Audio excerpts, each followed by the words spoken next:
प्रधानमंत्री नरेंद्र मोदी अगर कहते हैं कि भ्रष्टाचार के खिलाफ लड़ाई और भ्रष्टाचारियों को जेल में रखेंगे, अंदर कर देंगे, ये हमारी गारंटी है, मोदी की गारंटी।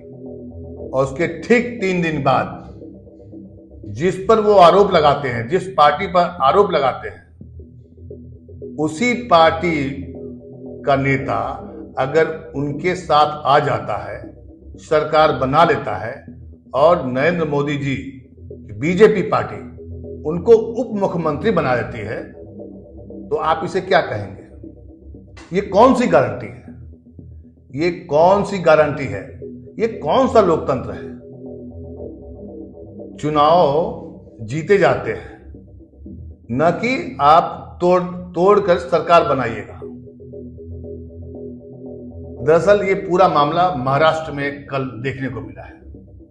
3 दिन पहले भारत के प्रधानमंत्री नरेंद्र मोदी जी कहते हैं कि एनसीपी में सिंचाई घोटाला हुआ है, सहकारी बैंकों का घोटाला हुआ है, वो सब भ्रष्टाचारी अंदर जाएंगे, जेल के अंदर जाएंगे, ये हमारी गारंटी है। और मजेदार बात यह है, मजेदार बात नहीं बल्कि दुख की बात यह है कि वही पार्टी कल अचानक बीजेपी के साथ मिलकर सरकार में शामिल हो जाती है और उनको प्रमोशन देकर के उप मुख्यमंत्री बना दिया जाता है। ये है हमारे देश की आज की राजनीति, जिसके बारे में अभी हाल ही में प्रधानमंत्री मोदी जी ने अमेरिका में कहा था कि लोकतंत्र हमारे डीएनए में है। प्रधानमंत्री जी, इसमें कोई शक नहीं कि लोकतंत्र हमारे डीएनए में है, लेकिन ऐसा लोकतंत्र देश को नहीं चाहिए, ऐसा लोकतंत्र नहीं चाहिए। क्या हमारी सरकारी एजेंसियां ईडी, सीबीआई यही काम करेगी कि विपक्ष के नेताओं को तोड़ेगी या उनको आपके साथ मिला देगी? यही आपकी भ्रष्टाचार की गारंटी है? आपको जानकर हैरानी होगी कि 2 महीने में 2 बार ईडी ने एनसीपी के एक नेता है हसन मुशर्रफ, उस पर छापे मारती है, उनके घरों पर जांच करती है। उनकी पत्नी को यहां तक बोलना पड़ता है कि आप लोग हमें टॉर्चर कर रहे हैं, हमें गोली मार दीजिए। अब वही व्यक्ति कल मंत्री पद की शपथ लेता हुआ दिखाई पड़ा और पूरा देश देख रहा था कि जिस पर लगातार 2 महीने में 2 बार उसके घर पर ईडी, इनकम टैक्स छापा मारती है, जांच करती है, वो बीजेपी, भारतीय जनता पार्टी के साथ अलायंस कर सरकार बना रही है। अब इसको कौन सी मजबूरी कहेंगे, कौन सा महाविजय कहेंगे, कौन सा मास्टर स्ट्रोक कहेंगे? क्या ये मास्टर स्ट्रोक है? बिल्कुल नहीं। ये देश में ऐसी राजनीति की शुरुआत है जो लोकतंत्र को कमजोर कर रहा है।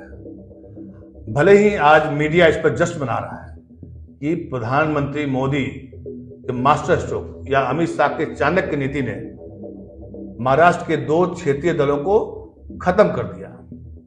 पहला वार था उनका उद्धव ठाकरे पर, पार्टी छीन ली, उनके लोगों को अपने साथ शामिल कर लिया और अब 53 एमएलए में से 40 एमएलए अपने साथ अलायंस करके उन्होंने क्षेत्रीय दल का नेस्तनाबूद कर दिया। ऐसा कहना है बीजेपी के समर्थित पत्रकारों का। वो जश्न मना रहे हैं, लेकिन जश्न किस बात का भाई साहब? जो मंत्री शामिल हुए हैं, जहां उनका परिचय सुनिए, उनके नाम है छगन भुजबल। ये 2 साल जेल में रह चुके हैं और एनसीपी के बड़े नेता माने जा रहे थे। ईडी लगातार उन पर जांच कर रही थी। एक नेता जो शामिल हुआ है, कल मंत्रिपरिषद में शामिल हुआ है, उसका नाम है धनंजय मुंडे। वो कई बार बोल चुके हैं कि देश में आपातकाल की स्थिति है, बोलने नहीं दिया जा रहा है, ईडी लगातार टॉर्चर कर रही है। उनको भी मंत्रिपरिषद में शामिल कर लिया गया है। अब मैं आपको 2-4 दिलचस्प बातें बता रहा हूं। दिलचस्प बात तो आपको दिलचस्प लगेगी, लेकिन है दुख की बात। दुख की बात इसलिए कि भारतीय राजनीति में जो गिरावट देखने को मिल रही है, ऐसी गिरावट पहले नहीं थी। दुनिया के जितने भी लोकतंत्र हैं, हर जगह पहले पार्टियां सरकार बनाने के पहले अलायंस करती थी, चुनाव के लड़ने के पहले, फिर चुनाव जीत करके उनकी सरकार बनती थी, जिसको हम लोग गठबंधन अलायंस की सरकार कहते थे। लेकिन ऐसा सुना नहीं होगा आपने कि 3 दिन जिसके खिलाफ 3 दिन पहले जिसको आप भ्रष्टाचारी कर रहे हैं, जिस नेता को आप भ्रष्टाचारी कर रहे हैं, जेल में चक्की पिसिंग का नारा दिया जा रहा है, तो वही नेता आपके साथ गलबैया कर रहा है। यह है आपकी राजनीति, यह है मोदी जी का मास्टर स्ट्रोक। मास्टर स्ट्रोक नहीं है मोदी जी। या तो आप कमजोर हो गए हैं, या तो आपको विपक्ष की एकता आपको कमजोर बना दी है। आप तो ऐसे नहीं थे। 303 सांसद भारत की जनता ने आपको चुनकर दिया था और आप लोकप्रिय प्रधानमंत्री के रूप में जाने जाते रहे। दुनिया में डंका बज रहा है, मोदी मोदी का नारा लग रहा है। तो फिर ऐसी क्या मजबूरी है मोदी जी कि आपको भ्रष्टाचारियों की पार्टी से समझौता करना पड़ रहा है, और जिन पर स्पष्ट आरोप है उनको आप उप मुख्यमंत्री बनवा रहे हैं। इसका मतलब 3 दिन पहले जो आपने गारंटी दी थी, मंत्री बन गए, गारंटी खत्म।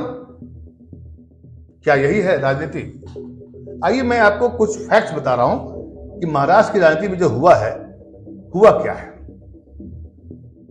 राज्यपाल रमेश बैस ने कल दोपहर में जिन मंत्रियों को जो शपथ दिलाई गई, उनमें नाम है छगन भुजबल, दिलीप वलसे पाटिल, ये कभी महाराष्ट्र विधानसभा के स्पीकर हुआ करते थे, धनंजय मुंडे, हसन मुश्रीफ। इन्हीं के घर पर लगातार 2 महीने में 2 बार छापे मारे गए थे। अनिल पाटिल, संजय बनसोड़े, अदिति तटकरे, धर्मराव बाबा आत्रम को मंत्री पद की शपथ दिलाई गई है। अजीत पवार सिर्फ 8 लोगों को साथ लेकर नहीं गए, बल्कि राष्ट्रवादी के कांग्रेस कार्यकारी अध्यक्ष प्रफुल्ल पटेल, आपको याद होगा, यूपीए में ये भी मंत्री रह चुके हैं, उनको भी अपने साथ ले गए। अब मैं आपको थोड़ा सा और इसके बारे में डिटेल बताता हूं कि अजीत पवार, जिनके बारे में अभी 3 दिन पहले प्रधानमंत्री मोदी जी ने भाषण में कहा था कि सिंचाई घोटाला हुआ था, वो सिंचाई घोटाला कितने का था? वो सिंचाई घोटाला था 72,000 करोड़ रुपए का सिंचाई घोटाला। और एक और घोटाला का नाम उन पर है। राज्य में जो सहकारी बैंक है उसमें घोटाले हुए थे। ऐसे लोगों को लोन दिया गया था अजीत पवार की, जब वो चेयरमैन थे, जब मंत्री थे, जो बाद में डिफॉल्ट साबित हो गया। मतलब नीरव मोदी वाला कांड यहां भी अजीत पवार कर चुके हैं। और इसके अलावा जरंडेश्वर चीनी फैक्ट्री मामले को लेकर किरीट सोमैया, बहुत चर्चित नेता है बीजेपी के, किरीट सोमैया और भाजपा ने अजीत पवार और उनके करीबों को घेरा नहीं था, बल्कि लगातार हमलावर थे। 14 में तो जो अभी उप मुख्यमंत्री हैं, जो पहले मुख्यमंत्री होते थे, देवेंद्र फडणवीस जी, उन्होंने कहा था कि अजीत पवार के जब सिंचाई घोटाले की जांच होगी, जब सहकारी बैंकों में जो घोटाला हुआ था उसकी जांच होगी, तो जेल में चक्की पिसिंग, इसका वीडियो आप यूट्यूब पर देख सकते हैं। और दूसरे जो मजबूत नेता जो गए हैं, मजबूत नेता मतलब बीजेपी की ओर से कहा जा रहा है मजबूत नेता, दरअसल ये भ्रष्टाचारी नेता है। खुद बीजेपी इसको भ्रष्टाचारी नेता कह चुकी है और ये नेता जेल जा चुके हैं। छगन भुजबल, जब वो ये लोक निर्माण मंत्री थे तो महाराष्ट्र विधानमंडल के काम में गड़बड़ी हुई थी। ईडी ने मुकदमा दर्ज किया था और मार्च 2016 में भुजबल को गिरफ्तार भी कर लिया गया था। उन्हें 2 साल तक जेल में रहना पड़ा।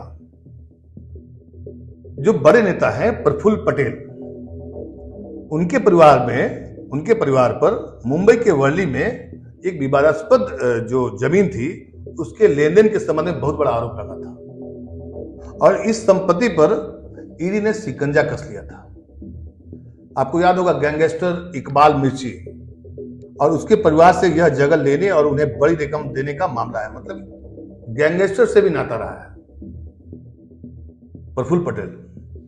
अब सवाल यह है कि महाराष्ट्र की राजनीति में जो हुआ है, जो परिवर्तन हुआ है, क्या ये लोकतंत्र के लिए अच्छा है, शुभ संकेत है? क्या इस पर जश्न मनाना चाहिए? कोई सवाल नहीं पूछा जाना चाहिए मोदी जी से और बीजेपी के उन नेताओं से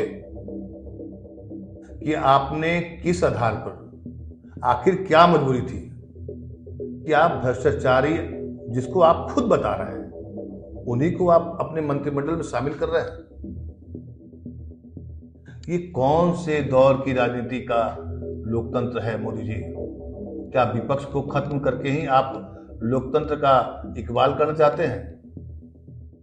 लोकतंत्र में तो कहा गया है कि चुनाव होंगे, जो जीतेगा वो सरकार बनाएगी, जो हारेगा वो विपक्ष बनाएगा, लेकिन दोनों की महत्वपूर्ण जिम्मेदारी होगी।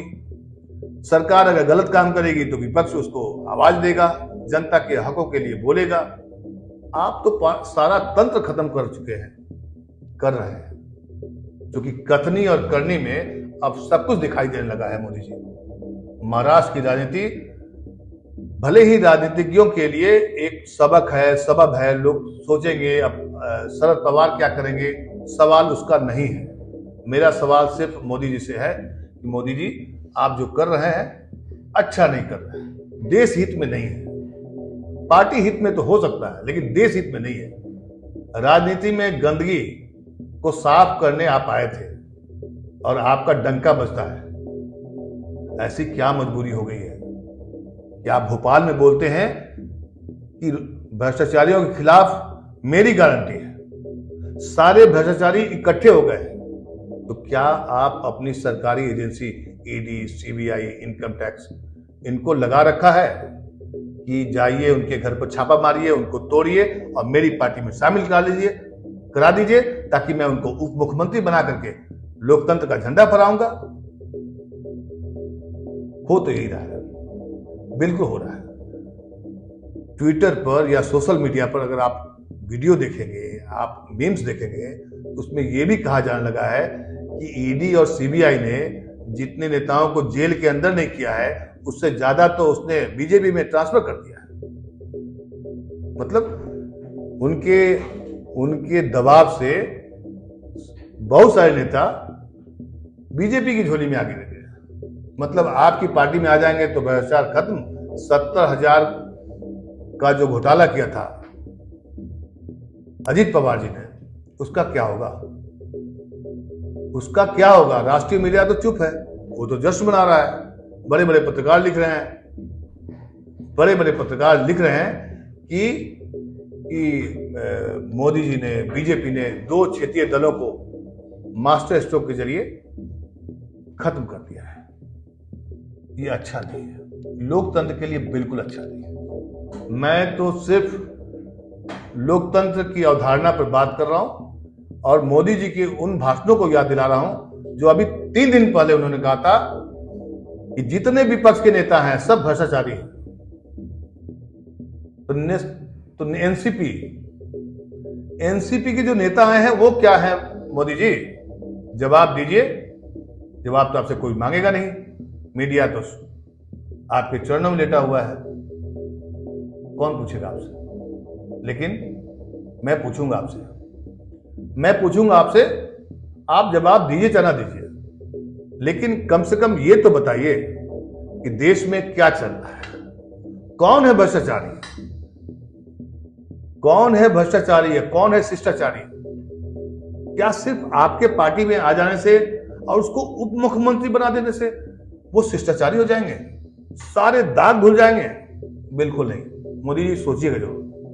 मुझे तो लगता है कि आपका जितना इकबाल था, धीरे धीरे आप खुद उसको घटा रहे हैं, क्योंकि कथनी और करनी में जो नेता सफल होता है वही बड़ा नेता होता है। 3 दिन पहले का भाषण आप निकाल कर खुद देख लीजिए मोदी जी, आपने क्या कहा था। आपने क्या कहा था भ्रष्टाचार को लेकर और विपक्ष की एकता, और उन्हीं नेताओं के बारे में आपने क्या कहा था। एनसीपी के नेताओं के बारे में क्या कहा था, एनसीपी के उन नेताओं के बारे में क्या कहा था जो कि सिंचाई घोटाला में संलिप्त थे। सिंचाई घोटाला में एनसीपी के सारे नेता संलिप्त नहीं थे, बल्कि अजीत पवार संलिप्त थे। सहकारी बैंकों में जो घोटाला हुआ उसमें अजीत पवार नंबर 1 थे, उन्हीं पर जांच चल रही थी, उन्हीं को आपने उप मुख्यमंत्री बना दिया।